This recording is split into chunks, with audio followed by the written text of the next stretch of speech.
వర్షాలకు కాకినాడ జిల్లాలో భారీగా పంట నష్టం జరిగింది. జిల్లా వ్యాప్తంగా 95,000 హెక్టార్లలో ఖరీఫ్ సాగు చేయగా భారీ వర్షాల కారణంగా 5,500 హెక్టార్లలో వరి పంట దెబ్బతిందని వ్యవసాయ శాఖ జిల్లా జాయింట్ డైరెక్టర్ విజయ్ కుమార్ తెలిపారు. పంట నష్టం అంచనాలు వేసే ప్రక్రియ ప్రారంభించామని, నివేదికను ప్రభుత్వానికి పంపి పరిహారం చెల్లించే దిశగా చర్యలు తీసుకుంటామన్నారు. ఈ సీజన్లో రైతులకు ఎలాంటి ఎరువుల కొరత లేకుండా బఫర్ స్టాక్ పెట్టామని చెబుతున్న జేడీ విజయ్ కుమార్ తో మా ప్రతినిధి సాంబశివరావు ఫేస్ టు ఫేస్. ఉమ్మడి తూర్పుగోదావరి జిల్లా వ్యాప్తంగా 2,37,000 హెక్టార్లలో ఖరీఫ్ సాగు అవుతుంది. అయితే ఈ సీజన్ ప్రారంభం నుంచి కూడా అధిక వర్షాలు పడడం జరిగింది. కాకినాడ జిల్లాకు వచ్చేసరికి 97,000 హెక్టార్లలో వరి సాగు చేస్తున్నారు. రెండోసారి విత్తు వేసిన పరిస్థితి వచ్చింది. అయినప్పటికీ కూడా వ్యవసాయ శాఖ రైతులకి ఉచితంగా విత్తనాలు అందించారు. ప్రస్తుతం 7 రోజుల నుంచి వర్షాలు పడుతున్నాయి. మళ్ళీ బంగాళాఖాతంలో అల్పపీడనం చెప్తున్నారు. ఈ నేపథ్యంలో వ్యవసాయ శాఖ జిల్లా జాయింట్ డైరెక్టర్ విజయ్ కుమార్ గారు మనతో ఉన్నారు. మరి వర్షాల్లో ఖరీఫ్ పరిస్థితి ఉంటుంది.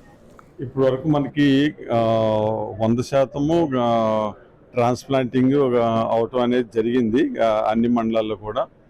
సో ఈ 97,000 హెక్టార్స్లో దాదాపు 5,550 హెక్టార్ల వరకు వివిధ మండలాల్లో ముంపునకు గురైనటువంటి పరిస్థితులు మనం చూసాం. మేజర్గా తొండంగి, గొల్లప్రోలు, కిర్లంపూడి, జగ్గంపేట, సో ఈ మండలాల్లో కొంచెం ఎక్కువ మెట్ట ప్రాంతంలోనే అంటే మనకి శుద్ధగడ్డ ఓవర్ఫ్లో అవటం వల్ల మనకి ఆ ముంపు వచ్చింది తప్ప రెయిన్ఫాల్ వల్ల అయితే కాదు.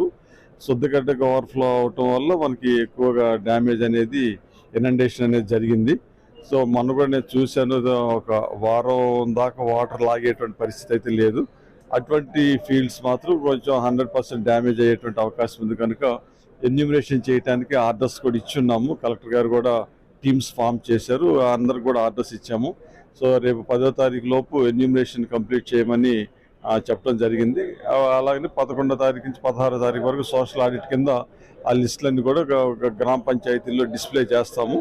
తర్వాత 18వ తారీఖున ఫైనలైజ్ చేసి లిస్టులు గవర్నమెంట్కి మనం పంపించడం అనేది జరుగుతుంది. అంటే సార్, గతంలో వర్షాలు పడినప్పుడు నెల రోజుల లోపే నార్మల్ పోయినాయి కాబట్టి నష్టపరిహారం రాదన్నారు. ఈసారి వచ్చే అవకాశం ఉందా? అంటే ఇక్కడ 40 days అనేది లెక్క ఉంటుంది మనకి.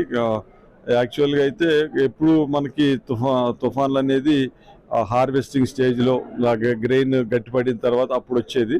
కానీ ఈసారి టెల్లరింగ్ స్టేజ్లోనే ఉంది కాబట్టి టెల్లరింగ్ స్టేజ్లో రైతుకి ఎలాగ మనం హెల్ప్ చేయొచ్చు అంటే ఊడ్చి 40 days అయినటువంటి క్రాప్ అయితే మనము అబౌవ్ 33% డ్యామేజ్ కింద రికార్డ్ చేసి ఎన్యూమరేషన్ చేసి మనం ఇన్పుట్ సబ్సిడీకి రికమెండ్ చేయొచ్చు. ప్రస్తుతానికి ఎరువులు అయితే మనకి ఏ విధమైనటువంటి కొరత అయితే లేదు. ఇప్పటికి జిల్లాలో 23,000 మెట్రిక్ టన్నులు మనకి అవైలబుల్గా ఉంది. మొన్నటి వరకు మనం డిఏపి వేసుకునేటువంటి పరిస్థితి ఉంది కాబట్టి డిఏపిని మనం ఫుల్గా సప్లై చేసాము. ఇప్పుడు మెయిన్గా యూరియా వేసుకునేటువంటి పరిస్థితి ఉంది.